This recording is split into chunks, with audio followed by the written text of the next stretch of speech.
What's up, everybody? Deyton Albury, point guard at UNM. Special guest for episode 117 on the Talking Grammar podcast, and can't wait to get this started.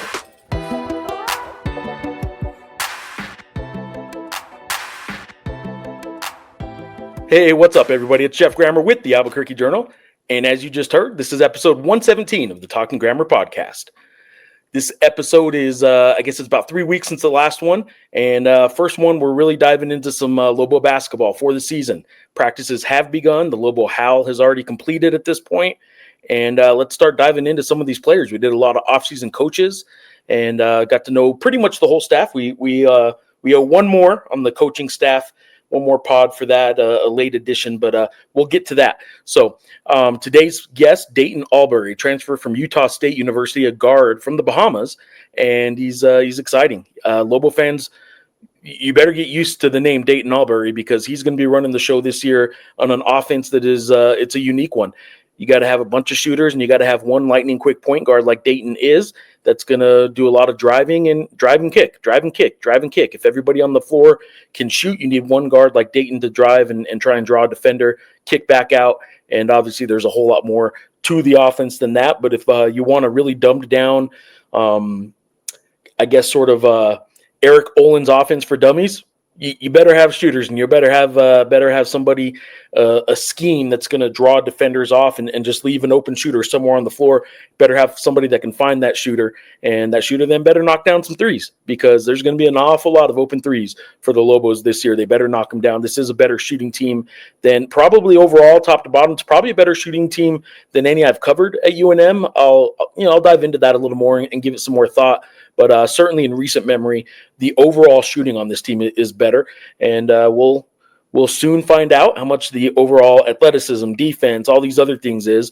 But I will tell you right now, I can tell you the shooting overall is better than any team I've covered in quite a while. I'll have to dive in year by year to see if I'm forgetting some team overall. There's been some really good shooters, but as a team overall, this one might be it. But I digress. I'll dive into that as the season draws nearer, and we're about a month away right now as we speak. We're a month away from the season opener.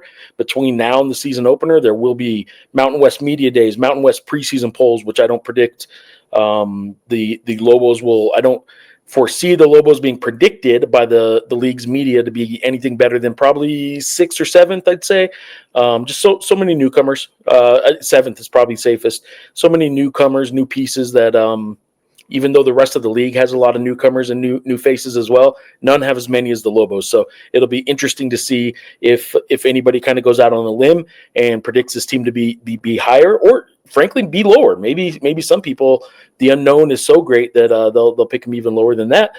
So Deyton Albury, though, is a fascinating guy, and to get kind of, as I do often, not all the time, but often with these podcasts, I try and get a little bit of a scouting report. Somebody who knows him better than I do, somebody who knows him better than probably all of you guys watching and listening to this podcast right now. And coincidentally, he has his younger brother, Mike, in town from the Bahamas, visiting him for, I think he told me about a month he'll be in town. And I talked to Mike for a little bit of a scouting report on who Deyton Albury is and what we can learn from Deyton coming up this season and as we get to know him as a Lobo. So here you go. Here's my scouting report of Deyton Albury by his brother, Mike Albury. Start off with just real quick, you're in the United States visiting your brother. How long are you here for? A month. Another month. How do you like Albuquerque so far? It's cool. I like the weather. I like the mountains. The flight right here was good. Yeah? So, yeah. All right. So I'm talking to your brother. I'm doing a podcast with your brother, and I kind of do a scouting report where I try and let people know a little bit about him before we even do the podcast. And I figure there's nobody here in Albuquerque that knows him better than you right now. So I'm glad you're here in town to help us out. First question I ask everybody on this scouting report is, what is one thing that once you get to know him, everybody knows? One thing everybody knows about Deyton. He's a good personality. Yeah? He's funny. Is he funny? Yeah, he is funny. All right, so is he funny, like he thinks he's funnier than he is?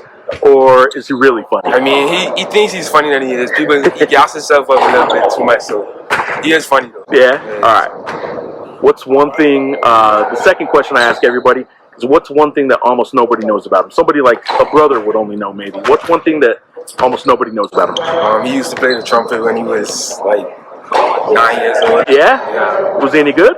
No, he was not good. So you can still hear that in your head, I'll bet. Like, For sure. Did you ever play an instrument? Yeah, I did. I played the trumpet too. Were you better? Yeah, I used to. I used to play the national anthem for the Bahamas. All right. Not for the Bahamas, but I used to play the song. Yeah, the Bahamas national anthem. Yeah. All right, there we go. And then the third question I ask everybody on this part of the show is if you could ask him one thing. Like I said, I'm going to interview him, and there's one question. It could be something you kind of know the answer to, or it could be something you don't even know the answer to. What would you ask him? Where would he see himself in 5 years? 5 year? Give him a 5-year question? 5-year question. What do you think the answer is going to be? Somewhere in the league. Yeah? On the balcony. Is he going to be playing? Yeah, he's going to be playing for sure. It's the league, huh? The league, of course. But yeah, I think he's going to be sitting on the balcony, enjoying himself, playing in the league too as well. Very cool. He's going to be good. All right, man. Enjoy your time in Albuquerque. Thanks for doing this. All right, there you go. Thank you, Mike Albury, for that scouting report on Deyton Albury. Some interesting stuff. Maybe Deyton and I can have a little trumpet contest at some point. I played a little trumpet myself a good 30 some years ago when I was a kid. So his brother says he wasn't very good. I thought that was funny.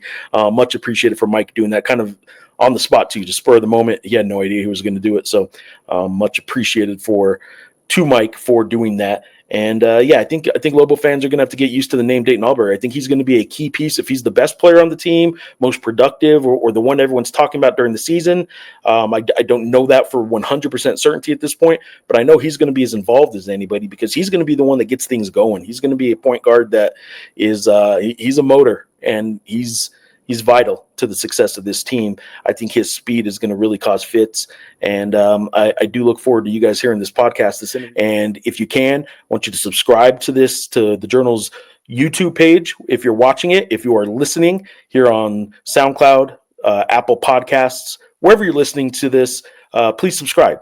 Do so, leave comments, all that good stuff. Rate us, helps us out, and helps get more of these podcasts out to you. So without further ado, I'll quit wasting your time. Let's get to some Deyton Albury conversation. Here it is, my conversation with Lobo point guard, Deyton Albury. First of all, welcome, man. I'm glad you are on this year's Lobo team. You are the first player who has been a guest on this podcast. So thanks, man. Thanks for being on. With honor. I appreciate it. I got to start with the point guard, right? I mean, that's how you got to start things off. You got to set the table. Yes, sir. Tell me, first of all, how have you liked Albuquerque so far? I know when you first got here, you had hey, Lobo fans, let me know, where to eat and all that kind of stuff. Did you get any good feedback? I've got a lot of feedback, actually. Still haven't really got to experience a lot of New Mexican food just because we've been eating so good here. Like after practices, I've just been eating the food that they've got for us. But since I've been there, the vibe has been great. The people have been showing me a lot of love, and I just can't wait to get started, to be honest. So I was born and raised in New Mexico, and I will tell you about New Mexican food, and you can tell by looking at me, I love New Mexican food. It probably isn't the best for somebody who's training for a season. Mm-hmm. You can dive into some New Mexican food and end up looking like me. So be careful with some of that New Mexican food. But it's good, man. You got to find something with chili that you like. Everybody like that. No, I actually heard about the chili. Is it the green chili, I think? So it depends. I mean, you could like either one. Everyone asks the question, right? Like New Mexico actually has an official question, which is red or green. And my answer is it depends. Like, I'll tell you what, man, I like green on some enchiladas. I like green on breakfast burritos. I like green on pizza, but I like red when it comes to like other kinds of enchiladas, like beef enchiladas, carne alivada. There's a bunch of different things. So like, it depends, man. When you live it, you kind of know like this goes with that.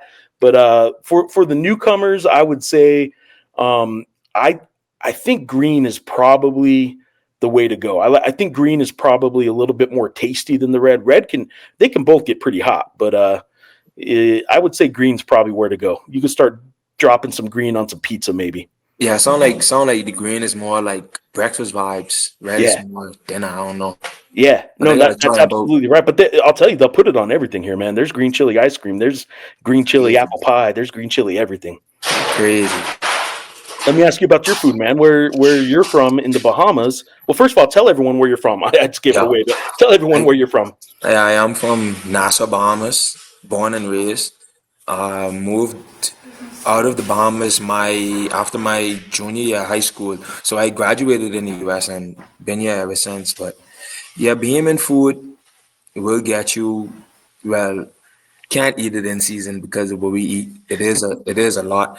A lot of rice, a Yeah. lot of baked like chicken, pork chops, a lot of seafood, obviously, fish, conch, which is my favorite. A lot of macaroni. Y'all say mac and cheese. We call it macaroni, which is more like baked style, kind of like a hard outside. Mhm. But yeah, we got some goodies back home. Miss the I, food, man. I'm curious. Is there anything here in the United States that's even similar, or is it just you better cook it yourself if you want anything like back home? Mm, yeah, it's better off you cooking it yourself. But Yeah. I can't really cook. I be feeling for my mom's food. I can't cook as close to what my mom can do. Yeah. So I just like order from Caribbean places if there's any nearby and just live like that. Yeah. All right. So you get here. You did a couple years of prep school first, right, and then a couple years of junior college. Yeah, so I did 1 year high school, 1 year prep school, 2 years of JUCO, 2 years D1, and this is my third year Division One. So And I'll tell you the way things are changing. In fact, one of the guys that got the change for the junior college rule was Diego Pave. He's from here in crazy. Albuquerque, and who knows, man? I think this is your last year, but who knows anymore, right? Like Right. I guess It's crazy. is there a possibility that there's college basketball beyond this season for you, or are you pretty See, much counting on this being it? now it might be last year, which was crazy. I already have my mind made up like, yo, Dayton, this is the season, do or die.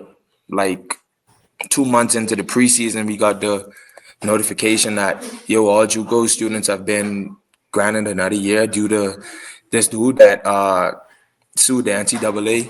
Yeah, Texted him, didn't know he was from New Mexico. Actually yeah. texted him and thanked him because it changed my life. But yeah, I'm That's grateful for funny. So that. you actually sent him a thank you. I did. I That's did. funny from right here in Albuquerque. That's funny. That's cool. It's crazy. So look, things are changing all the time. So who knows? I think more than any time in the past, like fans have to understand. Players probably understand this before the fans even are really grasping it. But man, you just got to enjoy the moment because things are changing so fast. You never know. There, Yeah. there are transfers that happen. There are careers that extend or end before you know it. So like, just enjoy it while you can. Sometimes, like I think that's sort of where we're at in college athletics right now. Yeah, it's getting crazy. I'm curious, when you went into last year thinking that was possibly your last year at Utah State, until a couple months in, you said, I'm curious, like what your mindset was like. Like, if this is your last run in college, what did you want to accomplish? And are you going through those same things right now? Like, this is what I want to accomplish if this is my last season, or did it change because you kind of went through it once? Um, Kind of changed just because like the opportunity is different Yeah. over here. Kind of at Utah State, I was limited on the court, which I'll say it, man. Like there were a couple other guys that they like playing at point, and man, I I said it last year, long before I ever knew you were going to be a UNM Lobo. I don't know why they didn't give you more minutes, man. I thought it was a style thing. I get it. It yeah, wasn't that you couldn't play; it was that the style they wanted a different. They ran a couple other guys at point more than I thought they should have because I thought you deserved more minutes. And yeah, and sometimes that is why players transfer, right? yeah, yeah. It's not the best fit. hmm It was just kind of crazy because like a lot of feedback I've been getting from the people there was, why didn't I play more? Which wasn't it was a big deal in the moment because like you said last year, I thought it was my last year until this whole new rule came around. Right. But yeah, I'm just enjoying the process day by day. You never know. It might be another rule come out where it's like, who knows, I have another year, but shoot, yeah, I'm just enjoying the process. For people that don't know, before you got to Utah State, and this was after 2 good junior college years, Yeah. I will skip to the Queens though. Like you killed it at prep school, you killed it in JC, and then you go to Queens. For those that don't know, you were a guy who averaged 17 points, 5.8 assists. You shot 36% from three. Like you were one. It looked like about a 3-headed monster. You guys had 3 guys that scored an awful lot. I looked at the stat sheet, but you were right there at 17 points and 5.8 assists. Like, man, you averaged 17 and 6. Like your usage rate's pretty high because like you're involved in everything. That backed off a little at Utah State, so people who just watched you in the Mountain West maybe didn't know that about you. But the ball was in your hand a lot, wasn't it? Yeah. It was. I was kind of given the keys at Queens, especially being the point guard, which I'm always grateful for that opportunity because it opened a lot of doors. I was able to be myself, play my game, and it, like I said, created a lot of opportunities for me. So, yeah, Queens was fun, bro. I think you're talking about AJ McKee, who Yeah. averaged, he was our leading scorer there. He averaged 8 points, and I want to say, wait, let me think. BJ? It If you probably if you was. do up the Yeah. stats, I don't know, but I don't have it yeah, in front of me anymore, but the other guy, I think, was the third guy that that scored a lot, but maybe he didn't play as much. Was there a guy that missed some games? Because I think he actually averaged more assists than you, but you had way more than him, so he yeah, probably only played a few games. yeah, So yeah. it might have I just can't been 2 remember. of you guys. Yeah, I can't remember to be honest. So okay, so last year Utah State though, you get to learn the Mountain West a little bit. What's your impression of going to Utah State and learning this league and learning the Mountain West? I think it's a pretty good league, but did you know that before you got there? Yeah, just off the feedback I've been getting since committing to Utah State, a lot of people was telling me how physical the league was. All right. You might not get as much calls as I did in the ASUN. Competitive wise, before I committed, I knew that they send like 4 teams to the tournament, and the conference got to be good if you're sending 4 teams to the tournament. Right. And again, last year we got 4 teams in the tournament, so the Mountain West is very competitive. They call it Power Four, but I think it's Power Five. I think the Mountain West could compete with any other conferences in America. So, sure. I will say too that one other stat that stands out to me, difference between Queens Deyton Albury and Utah State Deyton Albury was your fouls drawn per 40 minutes. A stat I looked up on Ken Palm, which I look at stuff like Ken Palm all the time. I know your coaches now do too, but you drew 4.5 fouls per 40 minutes last year at Utah State, which is still a really good number. But you were drawing 6.5 fouls per 40 minutes at Queens, so you that what that tells people for those that don't know that stat very well, it tells people you're giving your defenders some trouble. Like if you're still scoring 14 points, if you're drawing that many fouls per 40 minutes, that means they're having a hard time staying in front of you and not getting their hands on you. Yeah.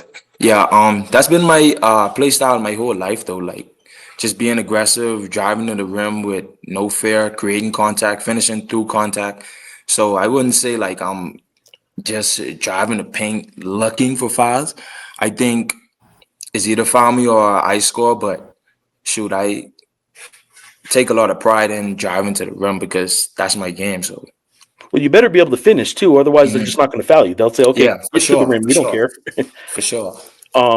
You told me when you committed to UNM, we talked a little bit, and for a story, I sent you some questions, and you said I asked you for player comps. All right, like who do you compare to in the NBA? And this isn't you saying I'm like this guy, I'm like this guy. I just asked for comparison, so I Wait, don't don't want tell me, anyone. don't tell me, don't tell me. I want to see it You right gave me there. you gave me 3 names. I'll see how many you can get. De'Aaron Fox, Let me rephrase that. You gave me 2 names, and then you kind of gave me a third, a younger version of a third. De'Aaron Fox was one. Aaron Fox was one. Was it um Ja? You said Ja, and I'll tell you why you said those 2, but I'll let you guess this third one first, and then I'll say what you also said. The third one you said was like Like a younger version of Is either Westbrook or John Wall? Westbrook.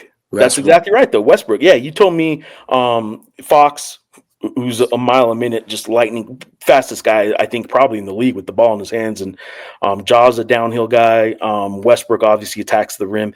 And that's what you said is you were a downhill, just get to the rim, always kind of moving forward kind of guy. And they better find a way to stay in front of you. There's going to be contact, right? Yeah, for sure. That's why I got to the line so much. Yeah. Well, so let me ask you, if you're out of control, though, you do get called for charges a lot? I would say in my first year playing D1, I did. Yeah. But after watching a lot of film and, slowing the game down, it kind of slowed down last year at Utah State. And even now, it's even better. I barely, draw charges. So I feel like I'm, learning and realizing that I have to play under control in order to be better for myself and also for my teammates. So, yeah, that also comes with just, like I said, watching film and trusting my teammates more, because if I'm driving to the paint so much, obviously, teams are scouting. They know that it's going to be, well, I know that it's going to be 3, 4, 5 guys in the paint every time I'm, trying to drive. So making that quick read, makes everything easier. So. Well, I've told people that are still trying to figure out what the heck this new coach is going to be running and, hey, tell me what Eric Olen runs. I said, this is a really, really, really oversimplified version, but basically he wants 4 guys on the floor who can shoot and a lightning point guard who can get a paint touch. Mm-hmm. And the second a defender, one of those defenders comes in to try to help out with you, you find the open guy or you finish. Yep. If a defender doesn't come, you better be able to finish. Yep. If another defender comes in, you better find somebody else that's open because everybody else better shoot. I know you can shoot some too, but like those 4 guys shooting and you getting in the paint, that's really the, again, really dumbed down version, I know, but like that's how I tell people is if Deyton Albury is getting in the paint a lot during a game and kicking it out or finishing at the rim, that's how I would describe this offense if I just had to really simplify it. I like that. I like that version. Yeah, I like that version. It better work. You'll really like that version if it works out, right? Yeah, for sure, for sure. You're a guy too that when you committed to UNM, you blew me away with one answer that you gave, and that's going to take me to transition to a little bit about Bahamas basketball. Right. I asked who your favorite basketball player was from the Bahamas first, and first of all you surprised me with this answer, although it makes total sense. Who's the best player from the Bahamas? And do you remember what you told me? I think I said VJ. You did say VJ, and I assumed it would be somebody else, but no, VJ's like he's now been drafted number 3 overall. So like, yeah, I was gonna say he's next. He's now, Yeah. My rookie of the year. Is he? You think so? October 6, 2025. Talking Grammar Podcast. Deyton Albury said that VJ Edgecombe is going to be rookie of the year. Cut it up. We're going to get a clip of this. We're going to hit it on Instagram. Yeah. We're going to hit it on everything, and people are going to see it. Tell me why even before the draft is when I spoke with you, but tell me why he was the guy that you thought was the best player from the Bahamas right now. And there have been some good ones. Just for people that don't know, like there's some guys in the league right now from the Bahamas. Yeah. Tell me why he was the guy that right now you think is just at another level. I would say, so I played on the men's national team 2 summers ago. Okay. Trying to qualify for the Olympics. So I was able to experience, practicing and doing all these other things with these guys. And, just watching VJ, he blew me away, to be honest, because I knew VJ a very long time. For me, he was a young guy, still in high school. And, first of all, his growth spurt was out of this world. He shot up out of nowhere. VJ was always one of the smallest guys on the court. Was he? Back in the day. So me just seeing how big he got was kind of crazy. And, just watching him in practice, it was like every time he touches the ball, like something good happens. Like, he would find an open teammate. He would drive to the rim, finish, get fouled, knocking down open shots. And just his attitude and confidence. When you around other NBA players like Buddy Hield and DeAndre Ayton and Eric Gordon in the same practice facility as a freshman in college, you wouldn't expect a guy like him to be so confident coming into this type of environment. But just him in practice, I'm like, bro, this guy talking like a vet. He's playing like a vet. He's making all the right reads. And the thing about VJ, like, he's two-way. Like, he plays defense. Like, Yeah. even like I said, offensively, I said every time he touches the ball, something good happens. It's the same thing on the other end of the floor. Like, he's guarding the ball, he's getting deflections, he's defensive rebounding, and just seeing that in first person. Like, I've seen a lot of basketball players, like, and I know basketball. I've been coached by great coaches, so I know the real deal when I see the real deal. And to be honest, he blew me away. You kind of made a comment early on there that something always good happened on the court when he was on the court, right? And Right. I think sometimes people can kind of chalk that up to, well, it's just luck or it's just coincidence. But if it keeps happening, it's hard to ignore that, like, he has something to do with it. Mhm. Sometimes it's him finishing, sometimes it's him finding somebody else that finishes or whatever. But like that's what frankly, that's what a good point guard does. Yeah. I'm curious if you see similarities to what you admired in when you saw him and you saw what you really liked. Are there similarities in what you feel you do and you're capable of that he has? For sure. VJ, all Bahamians play alike in a sense. Buddy's kind of different. Buddy's different. Buddy is different. But Aiden is different too. DeAndre Aiden, because he's 7 foot. Yeah. But any Bahamian guard outside of Buddy, he'll kind of plays the same in terms of rebound, push, transition, very athletic, Physical. plays defense, physical, loves contact. So I see a lot of myself in VJ. I feel like we do pretty much a lot of the same stuff. I'm pretty athletic, but VJ is on a whole different level at athletically. But yeah, I mean, if you look at it and watch, like you can see what I'm talking about. You can see what All I'm right. talking about. So you're athletic. I know you're athletic.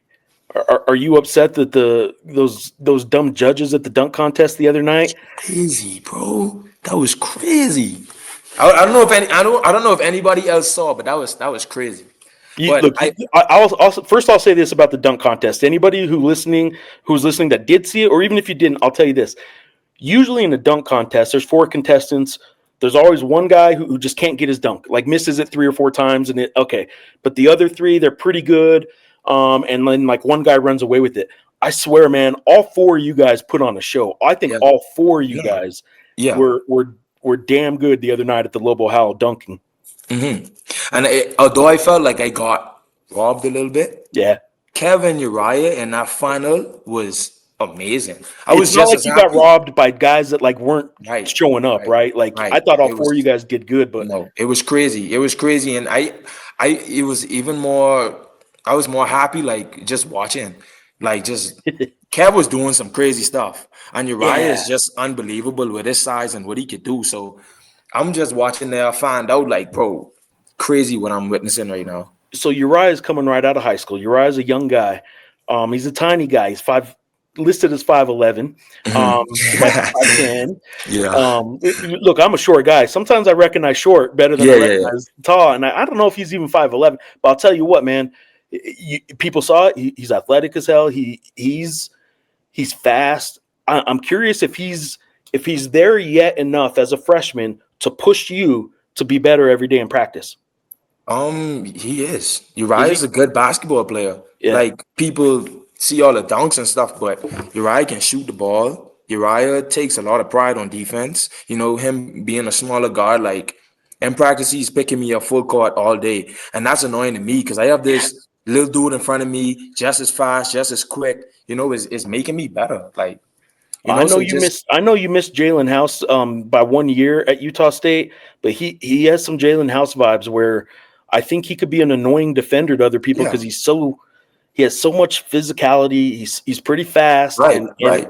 He'll just get very strong too. He's legit. Like my teammate Javis calls him a little muscle. He's like legit a little muscle, and like sometimes it's annoying in practice because it's like, why is this little guy able to do all this stuff? Like people gonna see, bro. Uriah is more than a dunker. He's going to get minutes as a freshman too. Oh yeah, for sure. He's going to get some minutes. I did ask Reese the other day who the strongest player on the team was, and she said it was probably. I'll gas you up a little bit. She said it was probably either you or Uriah. She said pound for pound, it's one of you two. But then she kind of said, well, it might be Uriah because he's even smaller and he's strong. Yeah. But like, nah, Uriah is strong. But she said it was probably one of you two. That pound for pound is the strongest on the team. Mm-hmm. Is that right? Crazy. Bigger Reese. I don't know. But Bigger Reese. Appreciate it. All right. So you, when you leave Utah State, there's one big comparison between what Utah State has and what the Pit has, and that's a home court advantage, man. The Spectrum, when it gets packed, is pretty damn good, but it is overwhelmingly good in the student section. The Pit, when it's packed, is overwhelmingly just kind of all around, right? Like the student section's good and getting better, but the Spectrum I kind of associate a little bit more with the Herd. And the student section specifically makes that whole place go. And the Pit, it's kind of all around. But that said, it's two great home environments. What do you get out of playing when you were a home team guy for the Herd, and what do you think you're going to get out of being a home team, guy for the Pit? Kind of the same experience. Yeah. I feel the same vibe. Even committing to Utah State, like I said, the fans are crazy. Committing here, the fans are crazy. Everybody is telling me how much they love my game and can't wait for the season. So I already know the vibes is going to be good. Even at the Lobo, how like we almost had. I might be gassing it a little bit, but we almost had a full gym. It's just we just want to shoot some threes, do a little layup line, dunk contest, and that just speaks a lot of volume on the pride of the Pit. How much people take pride in actually supporting a basketball team, which I'm very appreciative for, and being a part of a place that and a community that takes pride in doing this. That's why I, just come to practice every day, and even on bad days, I got to think about the people we are actually doing it for. So, yeah, I really cannot wait to get started though. You guys, Utah State had a game in the Pit last year, right? It wasn't, you guys didn't miss the Pit game. No, I played in the Pit. You had the pretty full house experience. Snake was there. Everybody was loud. At the moment, Utah State, New Mexico was tied for number one. That's right. That's right. So it was wild in the Pit. Both games were pretty good. Now, the Utah State game was good up until halftime, and then, man, that was the weirdest second half I've seen for both teams. I mean, you were at Utah State, so that game probably made you sick to your stomach a little bit that second half. Mm-hmm. But for UNM, it was really kind of no, we're not pretending anymore. Like we have a chance to win this thing, and they kind of cruised out the month of February and ended up winning the regular season title. But it was really that game in Logan that sort of set UNM apart, I think. Yeah, it did, which was very important too.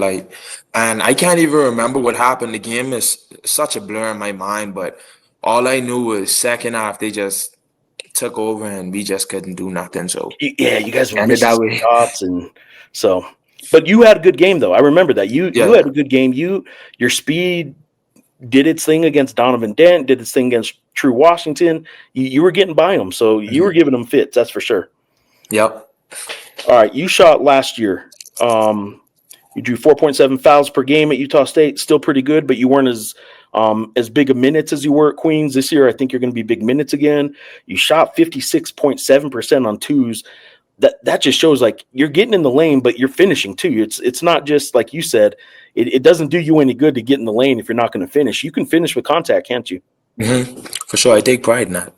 Every time I drive, I think I'm going to make it. That's just what I've been doing my whole life. So, I did do a scouting report the other day. I talked to your brother, who happened to be here. He does live in the Bahamas, right? He's still he's in the Bahamas. Younger brother, right? Mm-hmm.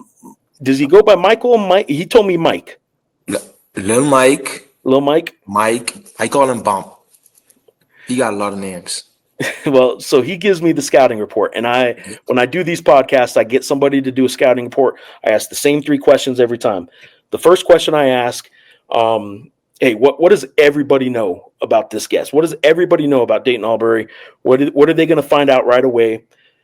And he said, you're funny, man. He said, you're always in a good mood. You're funny. Yeah. I said, all right, but wait, is he funny or does he think he's a little funnier than he is? And he said, no, he thinks he's funnier than he is. But he said you're pretty funny too, though. You pretty lighthearted guy, huh? Yeah. I'm just like my dad. If you meet my dad, I'm a complete version of him, to be honest. Well, all three of us are alike. People call me and my little bro twins. We act alike, but we get everything from our dad. Our dad is a clown, always in a good mood, making people laugh, always happy. So that's just where we get it from. Are you a talker on the court? Do you talk a little bit of trash, or are you talking at all? Nah. Maybe not trash. Maybe you're just talking. Nah. Silent assassin. So when you're on the court, off the court, you can talk. On the court, though, you're locked in, huh? Like, what you mean talk? As in talk trash to the other team? Or yeah. No, I know you talk to teammates, like, whatever. But but I don't. Nah. I don't buy into that. Some people talk like the whole time. Just I know. It's not even trash. It's just straight talking. business, though. I'm straight business. All right. Second question I ask everybody is, what's one thing that almost nobody knows about Deyton Albury that maybe only a brother would know? Wow, I am very interested to know what he told you. 9 years old, you played the trumpet. Yes, I did. And I'll give you a chance to answer this question first. Were you any good at it? No. That's what he said, right? Exactly how he answered too. He said no. No, I wasn't. I tried to be, but music is never. I am not even really a good dancer for real. I try to dance, not a good singer at all. You love music. I know you're. Love music. Love music. Love you can't rap do it. Music.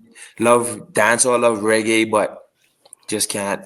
I asked him. I said, "Is his older brother, your older brother, playing the trumpet still like in your head?" He said, "Yeah, I can still hear it."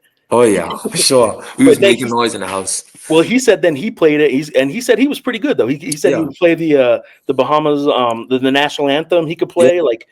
He said he was pretty good. Yeah, my brother is like, I don't know what it is, but like it's like he stole all the talents for some reason. Like he's a better dancer, better singer. Like everything he would learn how to fix a car engine quick. He just picks up on stuff. You know what I mean? And I feel like that's a talent, something that I've never had, and just always seeing him always surprised me on how quick he can pick up on stuff. So. Well, hearing you two talk about each other is pretty cool, and that kind of goes to this next one, which is the third question that I ask everybody is, what would you ask Deyton Albury? Like, you know him as well as you know him. What question would you ask him in a podcast? And he said, I'm curious where he sees himself in 5 years. And then I asked him what his answer was. Like, well, where do you see him in 5 years? And I want to see if your answers are the same, because by the time this podcast shows up, people will have already seen what he said. So where do you stare? Where do you see yourself in 5 years? And then I'll tell you what he said. In 5 years, my dream has always been to be an NBA player. I feel like that is still possible. I feel like I have a good opportunity to do so once I'm handling business, preparing myself for the season. So I see myself in the NBA. I do think a lot of people might think that's crazy, but nobody can tell me that's crazy. That's the confidence I have in myself and my abilities, and just of me watching NBA, I'm like, I think I could play with those guys. So I see myself in the NBA. You got to keep seeing yourself there, right? Like that's part of it, though. For sure. All right, you want to know his answer? Yeah. He said, "Oh, he'll be playing," and I said, "In the league?" And he said, "Yeah," like almost like offended that I said in the league. He said, "Yeah, in the league. He'll be in the NBA." Yeah. So like, I don't know what's up. He sees you in the NBA. Like his answer, real quick, was he sees you in the NBA. But he also said, and maybe this is just a phrase that an old guy doesn't know, or maybe it's a Bahamas kind of thing. But he said, "And I see him on the balcony, just enjoying life." Yeah, for sure. That's just is the balcony nature. Just something an old guy doesn't understand that phrase? I mean. You just kick back on the balcony and I wouldn't life, say, right? but I see his vision though. I see his vision. He's seeing me in the backyard just chilling, because I like to be by myself, just chilling. It could be me and him. I just like my brother's company. I know he's seeing himself on the balcony with me. That's probably why he sat on the balcony. But okay, yeah, I knew what he meant, but I just hadn't heard it kind of said that way. Like he said, I see him on the balcony enjoying life. Yeah, for sure. Sounds like you, your dad, and him, all three probably are just kicking back on the balcony, enjoying life kind of guys. Yeah, and you're going to have a chance to meet my whole family at some point. So when you meet my dad, you're going to see exactly what I'm talking about on why I say we basically triplets. All three of us act alike, walk alike, talk alike, same mannerisms, same vibe, same energy. So whenever they get here this season, you better find out what green chili thing to give your parents when they all right, get cool. here. I'll know by then. But you better know, because you can't give them the hot stuff, man. Yeah, I know. Blow them away. But give them, figure out something. Yeah. All right, man. Wrap it up with this. You guys got a pretty good team this year. Like I've been able to see you guys run a little bit now, but it's all new. What can an entirely new team, an entirely new coaching staff, like? What is the ceiling for this team now that you know the team? You're the point guard, man. You've kind of been given the keys like you were at Queens. What can this team do? Can this team win a Mountain West championship? Can it get to an NCAA tournament? I was just in the living room with my roommate the other day, to Javis. I was gonna say, tell people who your roommate is. To Javis. Yeah. And I'm like, bro, Javis, we gonna be ranked at some point this season, bro. That was after the scrimmage we had on Saturday. I'm like, bro, dude, our length, our athleticism, our shot making, our shot creating, like it's all at a high level. And I've played a lot of years in college basketball. I've been around a lot of teams, and I feel like this team right here is as good as any team I've been on, as good as any team in the Mountain West last year. And I feel like we have a good shot. I don't think the fans should be worried. We feel no pressure. I don't think the coaches feel no pressure. We all know what we have to do. We show up and work hard every day. Coaches are doing a better job holding us accountable. We're doing a better job, just taking in what the coaches are saying. And, we don't have any bad guys on the team. Like, everyone wants to get better. Everybody's unselfish. Everybody wants to play the right way. And I feel like we have a shot. For sure. Nobody's really sucking that energy out of the locker room because they're not getting shots or anything like that. All good vibes. Now, you haven't played a game yet. I get it. There'll be a point when you guys hit some adversity and then you learn a little more about yourself. But so far, so good is what I'm hearing. Yeah. And it's been a very long time. Like, we've been here since June. Yeah. Gelling. Never, no bad vibes as yet. So I feel like it's going to carry over. All right, man. Well, I'm the face. Like it or not, I'm the face after every game that's going to ask you after a win or a loss. I'm going to be like, all right, Deyton, what happened, man? What was that about? Sure. That's no problem. I'll be ready to answer it every time. Appreciate you for coming on, man, and setting the table. You're the first one on for this year's players, and I appreciate it. There's one more. I'll wrap it up with this. Tell somebody, tell fans something about some player on this team that maybe has a chance to do something really special this year. You got to take yourself out of the equation. Who on this team might surprise some fans this year? Can I do two? Yeah, you could do two. I want to do two. My first one is Kevin Patton Jr. getting drafted. You think he'll get drafted? Yes. That's a big one. That's a big one. The Okay. reason why the league, if you see the trend, it's all a lot of 6'7", long, lanky guys that are very athletic. Kev has the frame, and he has the work ethic to do so. And told him today in practice, I'm like, bro, Kev, if you just focusing on guarding the ball, creating havoc on defense, in lane lines, trying to get steals and just knocking on his shot, I'm like, bro, you could get drafted, bro. You got the body, you got the frame, and I feel like you definitely have the athleticism to do so. And I hope he took some heed to that. I'm not just saying that just to say it. Like I said, I've been around a very long time. I've been around a lot of NBA guys, and just being in these type of conversation, I think I have a pretty good idea of what that looks like. So That's why I was able to tell him that. And Jake Hall being freshman of the year in the Mountain West. So Jake Hall's an interesting one because he was the first one to commit to Eric when Eric got the job here, because he was already committed at UC San Diego. And everyone's like, oh, man, look, I'll just keep it real with you. I had people like, oh, so he's gotten some white kid from Carlsbad, California that can't, do anything, can't compete at this level. He was only going to UC San Diego. I'm like, he scored 3,000 points in high school, man. Like, and the guy's holding his own shooting here. So I think people are going to be surprised with how good. Not only he's not just a shooter, like he holds his own just fine. I'm not even going to speak too much on that, just because people think this of Jake. I'm gonna just let time tell, but J. Cole for freshman of the year. All right, so here are the three of the hottest takes, bold predictions that I got from you this episode. VJ Edgecombe, NBA Rookie of the Year. Kevin Patton Jr. is getting drafted at some point. Maybe not this year. Yeah, some point. But he's getting drafted. Mm-hmm. J. Cole, Mountain West Rookie of the Year. No, yep. Freshman of the Year. Yes, freshman of the year. And I am very confident in all three of those. I'm holding you to it too. We're revisiting this down the road. When you're in the NBA in 5 years and you're on that balcony, you're going to see Jeff Grammer texting somewhere like, it happened. Cool. Man, I appreciate it, man. You're going to enjoy the Lobo fans are going to love this team, I think, once they get to know them all. And you're going to enjoy it, man. Good luck this year. Sure. Can't wait. Appreciate you. Thanks, man.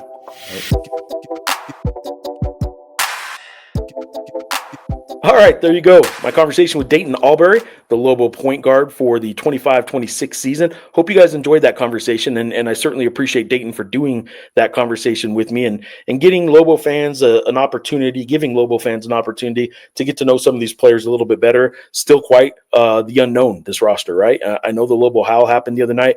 People were able to get eyes on the Lobos for the first time, doing some slam dunk contests, some skills competitions, signing autographs, 3-point contest, obviously won by Jay Called, slam dunk contest won by another freshman, Uriah Tenet. 3-point contest, I should point out, was won by Jay Call on the men's side. On the women's side, who was a freshman, and on the women's side was another freshman, Kaya Foster, beat Jay Call in the championship. She won the 3-point contest. Let me stand corrected.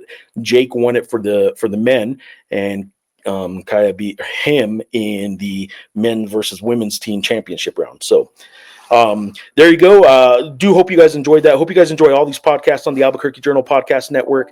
And for now, until next time, thanks for watching, guys.